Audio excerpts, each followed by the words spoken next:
บ่ได้ที่หนึ่งบ่เป็นหยังเบื้องหลังความตั้งใจของคำพสิทธิ์นักเรียนเก่งจากหลวงพระบางบทพิสูจน์ว่ารางวัลบ่แม่นทั้งหมดของชีวิต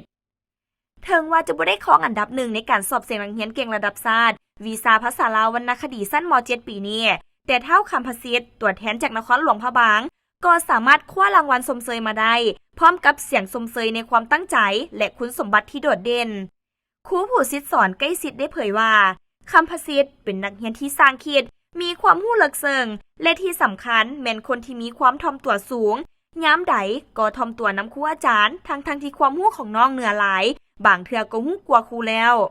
ครูยังได้ฝากข้อคิดถึงลูกศิษย์ว่า